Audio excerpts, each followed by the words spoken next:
Okay, today's video is gonna be a little different. We're gonna talk about my current crafting hyperfixation.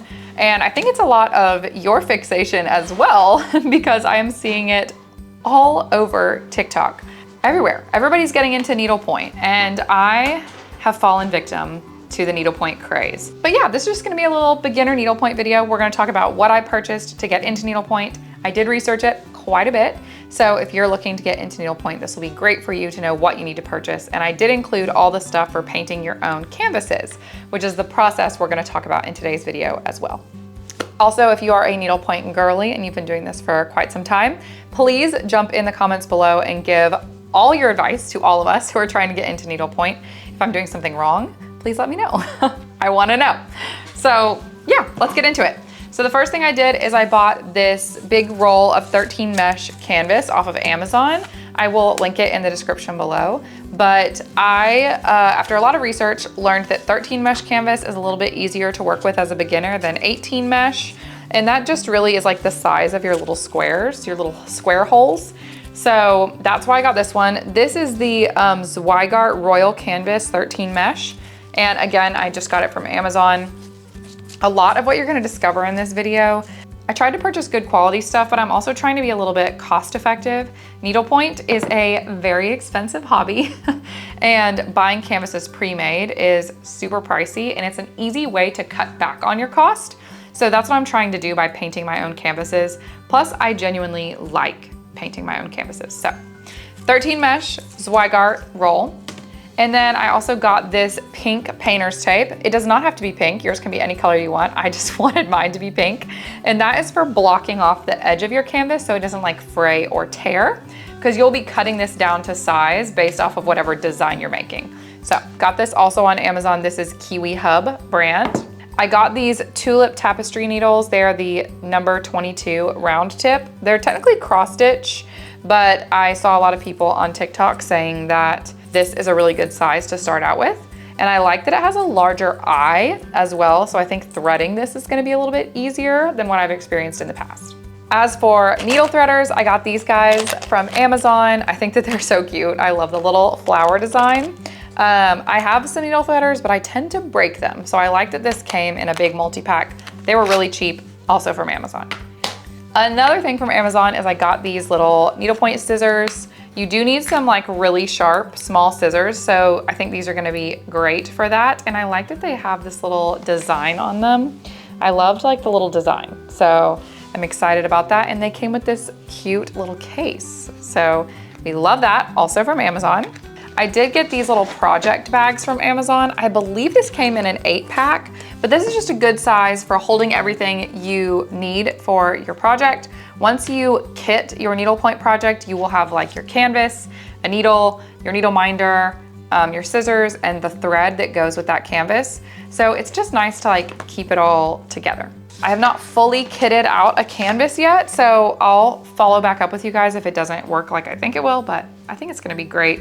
Okay, so if you're a beginner needlepointer and you don't know what kitting is, so kitting is when you get all of the threads that you need for a canvas. So every canvas will need several, more than likely several colors of thread and sometimes different types of thread. So kitting it is when you get all of that kind of purchased and put together and put it in your little project bag. So it's like ready to stitch. Also, I purchased this needle minder. I haven't even opened it yet. Let's open it right now. But I got this needle minder off of Etsy from Flamingo Toes. I thought their shop was super cute and it's just like a little magnet. So this is like a little magnet, has a little magnet back. And you can magnetize your needle to your canvas so you don't lose it. Love this, such a cute little invention. And I could have gotten a much cheaper needle binder on Amazon, but I really liked this little flower market one. I'll show it to you up close. It's so cute. And then I also bought these acrylic markers, this set off of Amazon. This is the Cougart 30 color acrylic marker set, dual tip. This is great for painting your own canvases. So people have different ideas about this, but some people like to paint their canvas with like a tiny paintbrush and acrylic paint. I don't. I just think it's harder, and that's probably because I'm a beginner. So I found these acrylic markers and I like that it has the fine tip on it because it's perfect for just like dotting where you need to paint your canvas. And I have found these to be super useful. If anything, moving forward, I may buy more colors of these because I've already found that depending on how many shades of a color you need for your canvas, it can be kind of hard to color match using these markers. So let's talk about my first canvas that I painted, and then I think we're gonna walk through the process of starting a new canvas so I can kind of show you how I've learned to do it. So this is my first canvas that I painted. She's a little hydrangea basket. I think she's really cute. It took me several hours to do this, but really I just spent like a rainy weekend on it when I was visiting a friend who lives kind of far away. And now she's ready to stitch. So basically all I did was cut it down to size, block off the edges with that painter's tape. And then I had a chart that I purchased from Etsy, a digital needle pointing chart. And I used that chart as a reference to paint my canvas. So now it's ready to stitch, and you can tell the colors like show me which threads I'm supposed to put on that particular intersection. So the hardest thing for me to wrap my head around was on the chart, whatever color it is, you don't paint the hole, you paint the intersection. So that was like a little hard to wrap my brain around, but when we do it here in just a second, I think it'll make a lot more sense. So this is a beginner video. Let's start painting a chart. We're obviously not gonna do the whole thing, but I'm gonna show you kind of how you do it and how you go through the process, because I think painting your own canvases is the best way to save money when you're getting into needle pointing. Buying a canvas new can be easily over $100. And this is just a great way to add to the hobby and add a little extra creativity. I find it also really calming and it saves a ton of money. So let me show you how to do it. Okay, so first things first, you need a chart. I have been buying mine off of Etsy, but there's also several big needlepoint companies that sell digital charts, so you could look there as well. This one is from Sunday Stitching Co. on Etsy, and it's this cute little patisserie. It's like a little Christmas village item, and she sells other designs for the rest of this Christmas village. I think they're very cute. I'll probably be stitching them all. If you're familiar with needlepoint at all, or you've been on Needlepoint Talk like I have, then you know that, I think it's called the Needlepoint. Hold on, I have to go look that up. Okay, it is the Needlepoint Christmas Village. I hope I'm saying that right. Someone can correct me in the comments if I'm not, but they have the cutest Christmas village, but the canvases for it are like well upwards of $100 a piece. And I found this one from Sunday Stitching Co. I think I maybe paid just a few dollars for this. Yeah, I paid $6 for this chart. And then my whole mesh was like, I mean, I'm well under $20 all in on this canvas, which is a huge, huge difference. So the first thing you're gonna need to do is get a chart. I highly recommend checking out Sunday Stitching Co. I've also purchased from Cotswold Co. Design on Etsy as well for digital charts. That's where I got that hydrangea basket. Highly recommend going this route. But basically what you're gonna do, the first thing you need to do is look at the general information about the chart. So it's telling me that the pattern size is 93 by 76 on a 13 mesh canvas. Great, that's what we have. The project size finished will be 7.15 by 5.85. It's over 7,000 stitches and we need 13 colors. No big deal, we've got this. So the first thing I need to do is cut my canvas. So we know that our finished project is going to be 7.15 by 5.85. I like to add 2 inches on either end of that so that I know I've got a little bit of wiggle room for my canvas. So like an inch on either side, basically. Maybe I did 2 inches on either side, actually. I'm just double checking that, hold on. Let's see what I did before. I think I might've done 2 inches on either side. I did 2 inches on either side. Sorry, so I'll need to add 4 to those calculations. Anyway, when you go to finish your project, which means you're gonna finish it into whatever it's gonna be, whether that's an ornament or a door hanger or a pillow or a stand-up or what have you, if you sew it yourself to finish it out, you're gonna need like some wiggle room, some margin for like folding it, cutting it, sewing it, etc.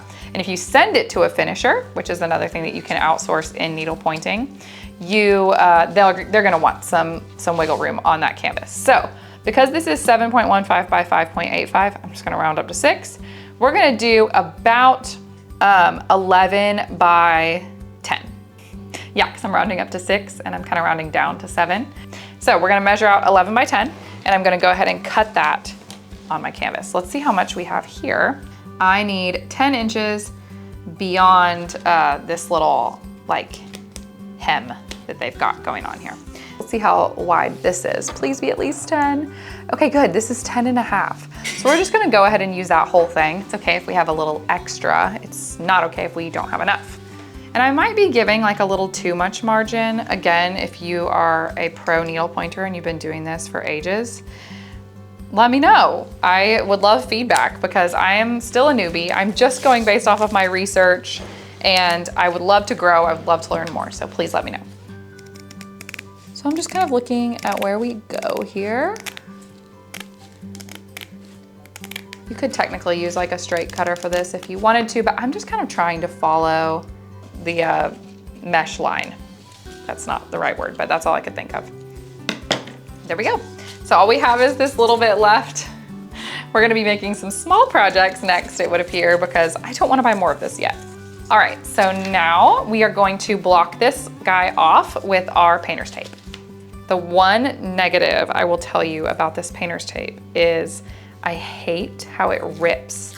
I think I'm gonna get some better painter's tape next time because I definitely feel like no matter how straight I pull, it always wants to tear.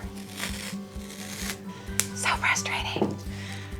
But we got enough for one edge. So that's really all we needed. So I'm just taking it about like halfway there and then I'm gonna fold it over. Got a little more overlap than I bargained for. So there you go, that's one side done. And then we're just gonna continue along. So you can already see that doing like a whole canvas is a time-consuming process. I am not sitting here trying to gaslight you that this is simple or quick. It is not, but I do enjoy it. And I think like if you're trying to save money on your needle pointing, it is a rewarding part of the process. I do think that it's a kind of a different sort of skill. I've heard people say that like painting needlepoint canvases and doing needlepoint are basically two different hobbies. And I get that. I get why they say that, but I like them both. I need to start painting these Christmas Village canvases now so I can be painting them as we get closer to Christmas. I'd love this year to have like a few of these Christmas Village canvases done. I don't want to just have one done in time for Christmas, you know? I want to have several done. One edge left. All right, she's blocked off. So now we've blocked off our canvas. It should look like this once you've blocked it off. Okay, let's find the center of our canvas. I'm also gonna look for the center of the design. So I'm kind of just trying to get an idea of what that section is going to look like. It's not super necessary, it just kind of helps me for some reason to know. But now we're gonna measure again now that we've done our blocking, because now I need to know where's the center of my usable space on this canvas. And also the odds that we cut it perfectly are slim to none. So we have a almost 9.75 by 10, almost exactly. So it's gonna be 5 going this way, and then 9.75 divided by 2, which is 4.875. I don't know why my brain was not in it to win it on that one. So I'm gonna take 5 and I'm gonna kind of look at where that intersection is this way. And then this way, it needs to be at 4.875. So I'm gonna measure where that is. Now I'm just gonna mark it in purple. And then your chart should come with an overview page that shows you what your whole stitch design looks like, and it also has the right floss to get and all the colors you're gonna need.